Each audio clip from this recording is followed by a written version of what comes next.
یزید کی فوج کے خلاف لڑتے ہوئے شہید ہوئے ہیں، جبکہ عمر بن سعد جو ہے یہ ابن زیاد کا کمانڈر تھا جو حضرت حسین رضی اللہ تعالیٰ عنہ کے خلاف لڑائی میں شامل ہوا۔ حضرت حسین رضی اللہ تعالیٰ عنہ چونکہ اکتوبر کا یہ مہینہ تھا اور ہلکی سردی تھی، تو حضرت حسین رضی اللہ تعالیٰ عنہ نے ایک موٹا جبہ بھی پہنا تھا۔ حضرت حسین رضی اللہ تعالیٰ عنہ اپنے خیموں کی طرف جا رہے تھے کہ ایک عمر طہوری نامی ملعون نے حضرت حسین رضی اللہ تعالیٰ عنہ کی حضرت حسین رضی اللہ تعالیٰ عنہ پر تیر چلا دیا۔ وہ تیر حضرت حسین رضی اللہ تعالیٰ عنہ کی پشت میں لگا، لیکن حضرت حسین رضی اللہ تعالیٰ عنہ اس سے زیادہ زخمی نہیں ہوئے۔ ایک آدمی نے آواز دی اور اہل بیت کی توہین کرنا شروع کر دی اور یہ کہا کہ کیا تم نے حسین ابن علی ہیں؟ جواب دینے والے نے کہا جی ہاں۔ تو اس بدبخت ملعون نے یہ کہا کہ انہیں جہنم کی خوشخبری سنا دو۔ تو اس پہ حضرت حسین رضی اللہ تعالیٰ عنہ نے فرمایا کہ میرا رب رحمان ہے، مہربان ہے، اس کی اطاعت کی جاتی ہے، وہ معاف کرنے والا ہے، تم کون ہو؟ تو اس نے یہ جواب دیا کہ میں حویزہ کا بیٹا ہوں۔ تو حضرت حسین رضی اللہ تعالیٰ عنہ کا بے ساختہ ان کی زبان سے یہ الفاظ نکلے کہ یا اللہ اسے جہنم کی طرف کھینچ لے۔ تو اس موقع پہ حضرت حسین رضی اللہ تعالیٰ عنہ کی بددعا ایسی کرامت کے طور پہ ظاہر ہوئی کہ وہیں پہ وہ جس سواری کے اوپر بیٹھا ہوا تھا اس کا گھوڑا بدک گیا، اس کا گھوڑا ایسا بدکا کہ وہ گھوڑے سے گر گیا، لیکن اس کا جو پاؤں تھا وہ گھوڑے کے رکاب کے اندر پھنس گیا۔ اب جب گھوڑا تیز رفتاری کے ساتھ دوڑا اور ایک چٹان کے ساتھ لگا، تو کہتے ہیں مورخین نے لکھا ہے کہ اس کی جو ٹانگ تھی وہ رکاب میں ہی رہی اور جو اس کا باقی جسم تھا وہ اس کی ٹانگ سے الگ ہو گیا اور وہ مردود وہیں پہ ہلاک ہو گیا۔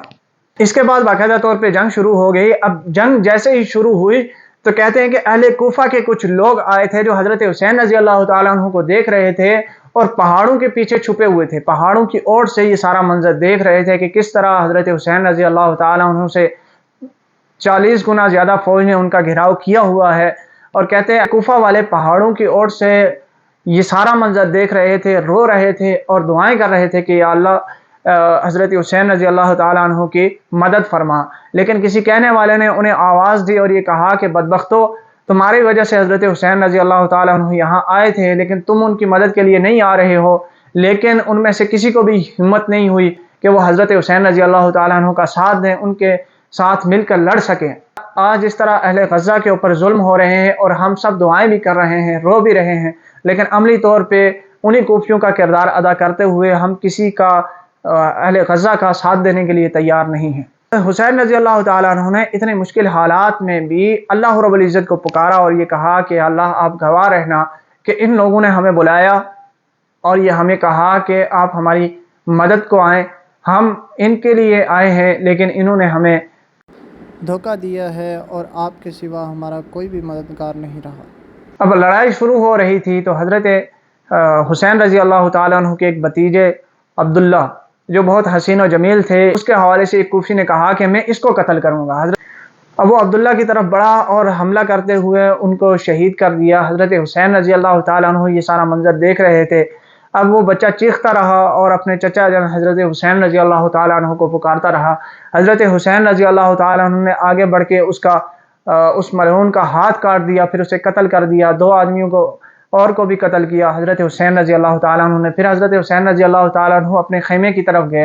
اور لڑائی خوب شروع ہو گئی۔ اب حضرت حسین رضی اللہ تعالیٰ عنہ کے ہاتھ میں ان کا چھوٹا بیٹا تھا، لیکن انہیں بھی آ کے تیر لگا اور حضرت حسین رضی اللہ تعالیٰ عنہ کے ہاتھ جو تھے وہ اپنے بیٹے کے خون سے رنگے۔ اس کے بعد حضرت حسین رضی اللہ تعالیٰ عنہ اپنے خیمے کی طرف گئے اور یہ کہا کہ یہ لوگ نہ صرف ہمارے قتل کے در پہ ہیں بلکہ یہ لوگ ہمارے جسم کے اوپر سے کپڑے بھی چھین لیں گے۔ مجھے کوئی ایسا کپڑا دے دو کہ جسے پہننا کوئی بھی گوارا نہ کرے، جو کوئی چھیننا پسند نہ کرے۔ گھر کی خواتین نے ایک پرانا کپڑا دیا۔ حضرت حسین رضی اللہ تعالیٰ عنہ نے اپنے کپڑوں کے اندر جو تھا وہ اس کپڑے کو لپیٹا، پھر میدان جنگ میں گئے اور لڑتے لڑتے آخرکار شہید ہو گئے۔ اور وہی ہوا کہ حضرت حسین رضی اللہ تعالیٰ عنہ کو شہید کرنے کے بعد حضرت حسین رضی اللہ تعالیٰ عنہ کے تن کے اوپر جو کپڑے تھے ان کو اتار دیا اور وہی معمولی کپڑا جو حضرت حسین رضی اللہ تعالیٰ عنہ نے آخری دفعہ پہنا تھا وہی آپ رضی اللہ تعالیٰ عنہ کے جسم پہ رہنے دیا۔ پھر ایک ملعون نے حضرت حسین رضی اللہ تعالیٰ عنہ کا سر کاٹا اور سر کاٹ کے حضرت حسین رضی اللہ تعالیٰ عنہ کے سر کو لے کے ابن زیاد کی مجلس میں گیا۔ ابن زیاد کے سامنے وہ سر رکھا اور فخریہ طور پہ اشعار پڑھنے لگا کہ میں نے ایک بہت بڑے سیاستدان کو، میں نے ایک بہت بڑے خاندان کے فرد کو، ایک ایسے آدمی کو قتل کیا جس کا نسب بہت عالی ہے، جو خاندان رسول میں سے ہے، لیکن اسے معلوم نہیں تھا کہ وہ کتنی بڑی لعنت کا مستحق ٹھہرا۔ پھر اس نے حضرت حسین رضی اللہ تعالیٰ عنہ کو جب ابن زیاد کے سامنے رکھا تو ابن زیاد نے حضرت حسین رضی اللہ تعالیٰ عنہ کے بالوں کے اوپر چھڑی لگائی، بالوں میں خضاب لگا ہوا تھا، تو کہنے لگا حسین بن علی کی بالوں میں سفیدی آ گئی تھی۔ پھر اس نے وہی چھڑی اٹھا کے جب حضرت حسین رضی اللہ تعالیٰ عنہ کے لبوں پہ لگائی تو اس مجلس میں حضرت انس بن مالک رضی اللہ تعالیٰ عنہ پیرانہ سالی میں موجود تھے۔ انہوں نے ابن زیاد کو کہا کہ ان ہونٹوں سے اپنی چھڑی کو ہٹاؤ بدبخت، یہ وہ ہونٹ ہیں کہ جن ہونٹوں پہ رسول اللہ صلی اللہ علیہ وسلم کے ہونٹ لگے ہیں، میں نے رسول اللہ صلی اللہ علیہ وسلم کو دیکھا ہے کہ آپ حضرت حسین کے ہونٹ چوم رہے تھے۔ سارے سانحے میں اس مظلومانہ حالت میں اہل بیت کے تقریباً 18 جو افراد تھے وہ ایک ہی گھرانے کے یعنی آل ابی طالب کے شہید ہوئے، اور دنیا نے دیکھا کہ کس طرح مظلومیت کی حالت میں شہید کیا گیا نکلے تھے وہ لوگ جو اصلاح کے لیے نکلے تھے، وہ جن کے فضائل، جن کے لیے اللہ کے نبی صلی اللہ علیہ وسلم نے فرمایا تھا کہ میری جنت کے پھول ہیں، انہیں اس طرح مظلومیت کی حالت میں شہید کر دیا گیا۔ اور قاتلین حسین جو تھے وہ کل بھی ملعون لعنت کے مستحق تھے، وہ آج بھی لعنت کے مستحق ہیں، اور جب تک قیامت آنی ہے تب تک ان ملعونوں کے اوپر لعنت برستی رہے گی جنہوں نے حضرت حسین رضی اللہ تعالیٰ عنہ اور رسول اللہ صلی اللہ علیہ وسلم کے گھرانے کے خلاف تلوار اٹھائی، ان کے خون میں شریک ہوئے۔ حضرت حسین رضی اللہ تعالیٰ عنہ کا سر جس نے تن سے جدا کیا، اس کے حوالے سے بعض یہ کہتے ہیں کہ یہ سنان بن انس نقعی تھا، اور بعض نے یہ کہا ہے کہ یہ خولی بن یزید تھا، لیکن جس نے بھی حضرت حسین کے ساتھ یہ کیا وہ یقینی طور پہ لعنت کا مستحق ہے۔